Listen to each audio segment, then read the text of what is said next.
Comment faire une analyse géopolitique? C'est peut-être l'exercice qui stresse le plus les rétos, puisqu'effectivement c'est un exercice qui ne se fait qu'en dernière année, et qui est un exercice qui récapitule pas mal de savoir-faire et de compétences qui sont vues au cours des 3 années du cours de géographie. Alors la géopolitique, c'est une science, une discipline qui mêle différentes choses, la géographie et la politique évidemment, mais aussi l'histoire, les sciences sociales, l'économie et bien d'autres. Alors l'objectif, c'est de comprendre comment interagissent, quelles sont les relations entre des acteurs, des gouvernements, des partis politiques, des multinationales, donc des sociétés qui agissent sur plusieurs pays. Un acteur géopolitique, je précise tout de suite, c'est toujours une personne ou un ensemble de personnes. À chaque fois qu'on fera un exercice de ce type, ce sera sur base d'une crise bien précise, localisée dans le temps et dans l'espace. Et donc, à chaque fois, je vous fournirai tous les documents nécessaires. Dans ces documents, il y aura toujours un texte qui vous explique la crise, ainsi que des cartes qui permettent de localiser la crise, mais aussi de comprendre les raisons, les motivations de celle-ci. Sur base de ces documents, vous devrez me faire un rapport qui comprend 4 éléments. Le premier, c'est une carte de synthèse. Vous savez faire une carte normalement depuis la fin de la 4e, vous avez appris ça en 3e et en 4e, on en a encore fait ensemble en 5e, donc c'est pas très compliqué. Quand c'est une ligne du temps, et je précise une ligne du temps simple, nous sommes en géographie, pas en histoire, c'est intéressant de la faire, mais ce n'est pas non plus l'objectif principal de l'exercice. Ensuite, un organigramme des acteurs. L'organigramme, c'est quelque chose dont je sais que c'est plus compliqué pour les élèves. Ça leur fait peur, mais vous verrez que c'est relativement facile. Et puis un tableau des motivations que j'expliquerai plus loin dans la vidéo.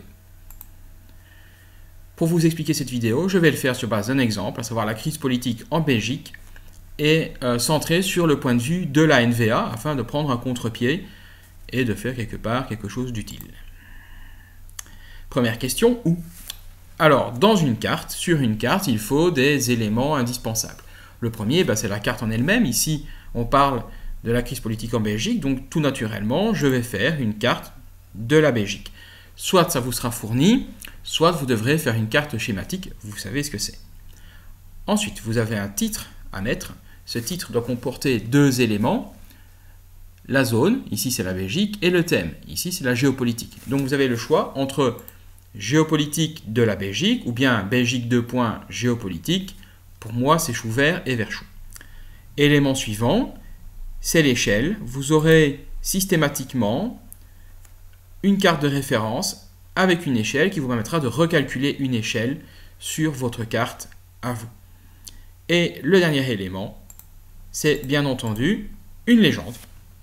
Mais ici, vous ne savez pas encore de quoi elle sera faite, puisque vous ne savez pas encore de quoi on va vraiment parler. Le contenu de la légende vous sera donné au fur et à mesure de l'avancement du rapport. Donc, c'est bien un retour en arrière qu'il faudra faire à un moment donné. Vous allez comprendre. On laisse ça pour l'instant, on passe au quand. L'étape 2. Alors, je veux quelque chose de simple. 4-5 dates, même si dans l'exemple que je prends ici, j'en ai mis plus.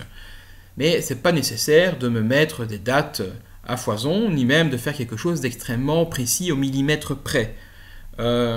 L'intérêt de cette ligne du temps, c'est plutôt d'arriver à replacer les éléments, les événements les uns après les autres et de voir dans quel ordre ils se déroulent.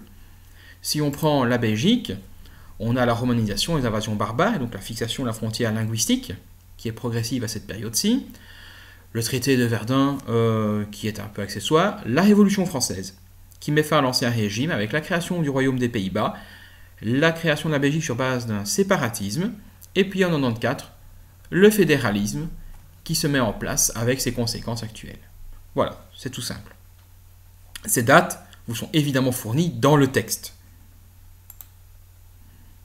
Qui? Alors, c'est un organigramme, donc un schéma fléché ou bien un structurogramme. Dans ce cas-ci, j'insiste sur le fait que c'est un organigramme des acteurs. Donc, je ne veux que des personnes ou des groupes de personnes. Je ne veux pas des mots comme indépendance, richesse ou langue dans le cas de la Belgique. Souvent, ça va se présenter comme suit. Je vais avoir 2 camps. D'un côté, la Flandre, avec des partis politiques plus ou moins fréquentables et le mouvement flamand qui pousse derrière pour plus d'autonomie. De l'autre côté, la Wallonie, avec les partis politiques principaux et le mouvement wallon, qui pousse aussi pour plus d'autonomie, même s'il est nettement plus discret que celui qui existe en Flandre. Troisième acteur, Bruxelles, qui est plutôt du côté de la Wallonie que de la Flandre pour des raisons d'affinité linguistique. À cela, on pourrait tout à fait ajouter la Belgique, qui prendrait la forme d'un plus grand cadre, encadrant le tout. Donc, je précise, uniquement des éléments associés à des personnes ou des groupes de personnes. Donc, la Flandre, les habitants de la Flandre, les partis politiques, donc des membres de partis politiques, et ainsi de suite. Et enfin, le tableau des motivations. Alors, ce tableau, je vous l'ai expliqué en classe, mais je vous le réexplique ici. Vous avez d'abord une question, avec pourquoi machin fait chose. Alors, sous cette formule un petit peu bizarre se trouve pourquoi tel acteur veut, demande, exige telle chose. J'exige de votre part de noter une question avant le tableau, vous allez comprendre. Ici, par exemple, je vais dire pourquoi la NVA veut l'indépendance de la Flandre. Alors, on va prendre 3 points de vue, la prospérité, la sécurité et l'identité. La prospérité, c'est l'argent, l'économie, la réussite. La sécurité, c'est bien la sécurité physique, donc la vie, la santé, avoir suffisamment de nourriture, être en sécurité par rapport à ses voisins. Et l'identité, ce sont essentiellement des aspects politiques, sociaux, culturels. Un peuple ne veut pas, un pays ne veut pas changer de langue, changer de religion, c'est quelque chose qui est ancré en nous, c'est notre identité. Et donc on se demande, la NVA veut l'indépendance. Si elle l'obtient, que va-t-elle y gagner ou que va-t-elle y perdre de tous ces points de vue? En prospérité, elle y gagnerait au fait qu'elle est plus riche. La Flandre est plus riche, donc elle reste son pognon pour elle. Et elle a moins de chômage, donc moins de dépenses de sécurité sociale pour ce qui est perçu par la NVA comme étant des chômeurs wallons. D'un point de vue négatif, la Flandre perdrait bien évidemment Bruxelles qui ne voudrait pas être rattachée à elle. D'un point de vue de sécurité, il paraît évident pour tout le monde que même si ça se faisait, il n'y aurait pas de problème de sécurité, de guerre civile comme on a eu en Yougoslavie par exemple. Et donc dans ce cas-là, si vous êtes certain qu'il n'y a rien, vous me mettez une croix. Ça ne change rien pour la NVA. En termes d'identité, là évidemment, tout change. La NVA veut absolument protéger sa langue officielle, le néerlandais, et empêcher la tache d'huile autour de Bruxelles, c'est-à-dire l'implantation progressive et la francisation des communes de la périphérie bruxelloise. En termes d'identité, la Flandre perd la marque Belgique, c'est-à-dire le fait de pouvoir estampiller un produit, une action, un film, peu importe, pouvoir mettre cette marque Belgique qui est relativement connue à l'étranger en fait, et qui a une image positive. Il le perdrait. Sur base de ceci, maintenant je peux faire ma légende de carte. Je vois que ce qui est important, c'est l'aspect linguistique et l'aspect économique. Donc, sur ma carte, dans ma légende, je vais mettre les langues de Belgique et l'économie.